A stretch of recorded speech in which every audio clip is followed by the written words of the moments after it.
भारत ने इंग्लैंड में जो सीरीज की बराबरी करी उसके महत्व को इस तरह भी समझा जा सकता है। अंपायर प्रेमदासा थे, उन्होंने खुद अपनी वॉल पर लिखा कि मैंने ऐसा टेस्ट कभी नहीं देखा।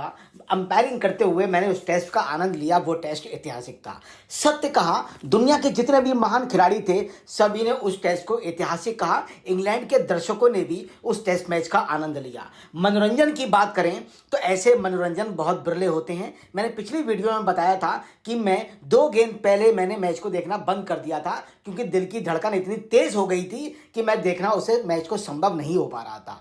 इस मैच की सबसे बड़ी जो खूबी थी वो ये थी कि इस मैच के सुपर हीरो के तौर पर सिराज सिद्ध कर चुके थे। भारतीय तेज गेंदबाज मोहम्मद सिराज के लिए एक बड़ा कमाल का स्पेल था और उन्होंने तय कर लिया था कि इस मैच को मैं जिताऊंगा। उन्होंने उस जिम्मेदारी को निभाया और रात को ही डिक्लेयर कर दिया था कि मैं विश्वास के साथ भारत को ये मैच जिताने का काम करूंगा। ये बहुत बड़ी बात है कि कोई खिलाड़ी ऐसा सोचे। उन्होंने कहा, मुझे विश्वास था कि ये मैं कर सकता हूं और मैंने ऐसा किया।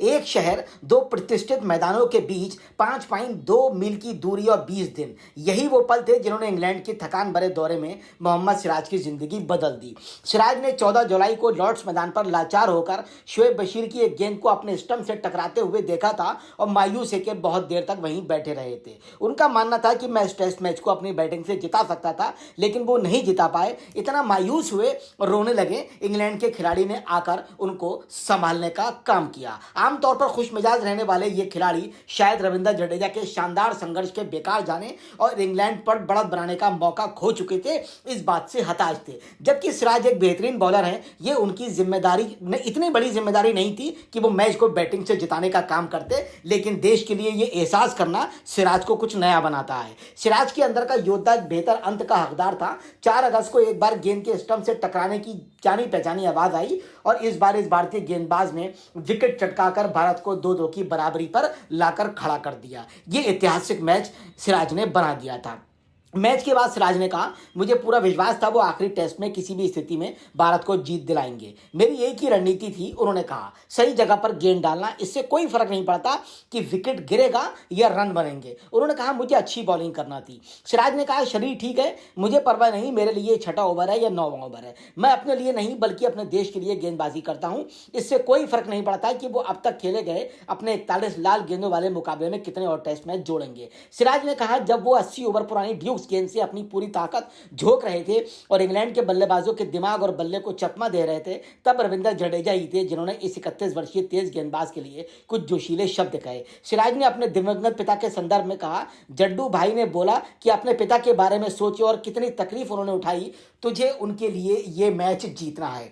यही सिराज का जज्बा जज्बात में बदल गया और जज्बात ने जीत को दिला दी और जीत के रूप में मैच दे दिया। भारतीय तेज गेंदबाज का एक और प्रकरण बहुत महत्वपूर्ण समझ में आ रहा है। उन्होंने कहा कि जसप्रीत बुमराह प्रेरणा मेरे स्रोत रहे हैं, क्योंकि जसप्रीत बुमराह हिंदुस्तान के नंबर 1 गेंदबाज हैं। उनकी अनुपस्थिति में सिराज ने कमान संभाली और इस बात का उन्होंने श्रेय भी बाद में दे दिया। हैदराबाद के इस गेंदबाज ने स्वीकार किया, इंग्लैंड के विरुद्ध 5वें टेस्ट में भारत की जीत के बाद उन्होंने अपने गौरवशाली क्षणों में अपने सीनियर साथी तेज गेंदबाज की उन्हें बहुत कमी खल रही थी। बीसीसीआई द्वारा पोस्ट किए गए वीडियो में भावुक सिराज ने कहा, हर बल्लेबाज, हर गेंदबाज जिसने भी टेस्ट मैच खेला हो उसे मैं सलाम करता हूं। जिस तरह से हमने वापसी की वो शानदार थी। मुझे जस्सी यानी बुमराह भाई की बहुत कमी खल रही थी, क्योंकि अगर वो वहां होते तो खास होता। मुझे जस्सी भाई और खुद पर विश्वास है। बुमराह ने अपने कार्यभार प्रबंधन के कारण 5वें और अंतिम टेस्ट मैच में खेलने से मना कर दिया था या नहीं खेल पाए थे। उन्हें चौथे टेस्ट मैच के बाद टीम से रिलीज किया गया। रविवार को हैरी ब्रूक कैच छोड़ने के बाद सिराज आखिरी दिन पूरी तरह से प्रतिबद्ध नजर आए कि मुझे भारत को यह टेस्ट जिताना है। सोमवार को सुबह के सत्र में उन्होंने जो भी गेंद फेंकी उसने इंग्लैंड के बल्लेबाजों को परेशान किया। उन्होंने कहा, मैं ईमानदारी से कहूं तो इस समय जो भावनाएं मेरे अंदर हैं उन्हें मैं शब्दों में बयां नहीं कर सकता। जब मैं सोने जा रहा था तो बस मैं यही सोच रहा था कि मैंने ऐसा कैसे कर दिया। सिराज ने कहा, अगर मैंने वो कैच ले लिया होता तो हमें सोमवार को मैदान पर आकर खेलने की जरूरत नहीं पड़ती, हम आराम करते। मगर भविष्य को और लेखनी को कुछ और ही मंजूर था और सिराज को स्टार बनाना था। कैच भी उन्होंने ही छोड़ा और मैच भी उन्होंने जिताया। अगर कैच वो पकड़ लेते तो इतने बड़े स्टार नहीं बनते जितने 5वें दिन के खेल ने उन्हें स्टार बनाने का काम किया। अब हम आते हैं शुभमन गिल पर। शुभमन गिल का एग्रेशन। आज से पहले हमने सौरव गांगुली को कप्तान के रूप में देखा, विराट कोहली को देखा, ये दोनों बहुत ही एग्रेसिव खिलाड़ी थे। इनके एग्रेशन ने भारत को मजबूत किया, लेकिन जिसको हम बहुत ही कूल और शांत कप्तान समझ रहे थे, जिसको हम धोनी के इक्विवेलेंट मान रहे थे, वो कप्तान धोनी जैसा तो है, लेकिन एग्रेशन के मामले में विराट कोहली और सौरव गांगुली को उन्होंने पीछे छोड़ दिया। अब मैं उनके बारे में बताता हूं उन्होंने क्या कहा। उन्होंने कहा, मैं कभी हार नहीं मानता। ओवल में ऐतिहासिक जीत दर्ज करने के बाद भारतीय कप्तान शुभमन गिल ने कहा, जब आपके पास सिराज और प्रसिद्ध जैसे गेंदबाज हों तो कप्तान आसान हो जाती है। मुझे लगता है आज हमने जिस तरह से प्रतिक्रिया दी वो शानदार थी। 6 हफ्तों की सीरीज से मिली सीख के बारे में पूछे जाने पर उन्होंने कहा, हम कभी भी हार नहीं मानते। इसके बाद प्रेस कॉन्फ्रेंस करने आए गिल ने कहा, टेस्ट क्रिकेट के मौजूदा प्रारूप में किसी भी तरह का बदलाव नहीं किया जाना चाहिए, क्योंकि ये खेल का सबसे चुनौतीपूर्ण और संतोषजनक प्रारूप है जो आपको दोबारा मौका देता है। ये सबसे अधिक मेहनत मांगने वाला और सबसे ज्यादा सेटिस्फैक्टरी प्रारूप है, उन्होंने ऐसा कहा। इसमें जीतने के लिए आपको कड़ी मेहनत करना पड़ती है। इस प्रारूप की सबसे बड़ी खूबी है, यह आपको हमेशा एक और मौका देता है जो बाकी प्रारूपों में नहीं मिलता।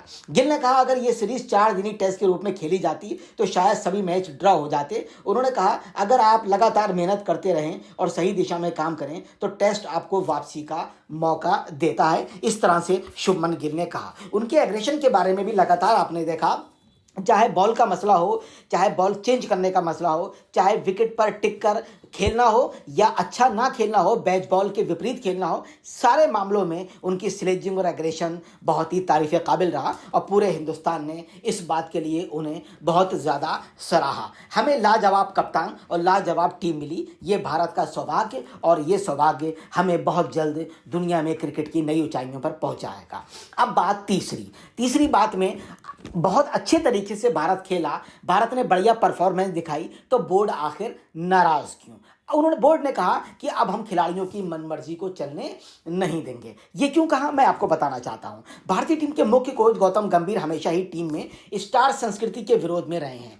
ओवल में मिली जीत ने गंभीर को निश्चित रूप से नई ऊर्जा दी। भारतीय टीम में अब वो दौर समाप्त हो सकता है जहां कुछ स्टार खिलाड़ी अपनी सुविधा के अनुसार मैच व सीरीज चुनते थे। इंग्लैंड में भारत की 2-2 की सराहनीय टेस्ट सीरीज ड्रा ने गौतम गंभीर, चयन समिति के अध्यक्ष अजीत अकरकर को एक मजबूत संदेश देने का काम किया है। ये टीम अब सर्वोपरि हित को देखेगी। सूत्रों के अनुसार भारतीय क्रिकेट बोर्ड, गंभीर और चयन समिति इस बार पर एक मत है कि खिलाड़ियों को मनमाने फैसले लेने की छूट नहीं दी जाएगी, विशेषकर वो खिलाड़ी जो तीनों प्रारूप में नियमित हैं। उन्हें यह संदेश साफ तौर पर दे दिया जाएगा। वर्कलोड के नाम पर भी कोई छूट नहीं दी जाएगी, बोर्ड ने यह भी फैसला किया है। एक वरिष्ठ अधिकारी के अनुसार ऐसा नहीं है वर्कलोड मैनेजमेंट को पूरी तरह से नजरअंदाज किया जाएगा, लेकिन अब इसमें एक व्यवहारिक दृष्टिकोण अपनाया जाएगा। तेज गेंदबाजों के लिए विशेष ध्यान जरूरी है, पर कोई भी अहम सीरीज या मुकाबला वर्कलोड के बहाने मिस नहीं किया जाएगा। ये बातें बुमराह से संबंधित हैं। 5 टेस्ट मैच के 185.3 ओवर फेंके, पिछले 6 हफ्तों में नेट्स में भी घंटों गेंदबाजी की। यह दिखाता है उच्च फिटनेस क्या होती है। सिराज, पृथ्वी और आकाश के प्रदर्शन ने साबित कर दिया, सबसे बड़े सितारे भी आवश्यक नहीं है और कोई टीम से भी बड़ा नहीं है।